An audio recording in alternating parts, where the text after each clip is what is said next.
Gipahigay na ang send-off ceremony sa Davao City Police Office ground sa mga nagkarang sakop sa security cluster alang sa Kadayawan Festival 2026 pasado alas 3 sa hapon, Agosto 3, 2026. Nasiran nga nisakas 20,000 ang ginaganon sa safety ug security personnel nga gideploy sa lokal kagamanan aron masiguro ang kalinaw ug hapsay sa selebrasyon sa Kadayawan Festival sa Davao City. Una nang ibutiyag ni retired Colonel Angel Sumgaysay nga maong security cluster gikan sa Davao City Police Office, Task Force Davao, Bureau of Fire Protection, Central 911, City Disaster Risk Reduction Management Office ug uban pa nga security forces. At 100%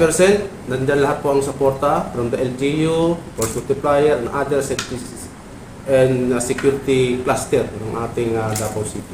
Itambukan ang aktibidad nila Public Safety and Security Office Head Angel Sumagaysay, Davao City Police Office Head Police Colonel Peter Bauson Madria, Task Force Davao Commander Colonel Rodrigo Marinas, 10th Infantry Brigade Commander Colonel Ronaldo Valdez, City Tourism Officer Will Turmis ug uban pang mga opisyal.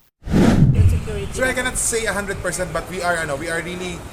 heading to that point, no, kay karon po naga-finalize gyud sa tanan logistics and also gina-inquire, gina-check po na mo kay even ang katong subang sinugdan nato nakipag-coordinate with CDRMO gyud o sa tong BIA sa to ang sa tong Coast Guard to really make sure gyud na okay ang pagbubuhaton natong activity. Kasama mo sa balitang serbisyo publiko, RadyoMaN, Abanos, RadyoMaN.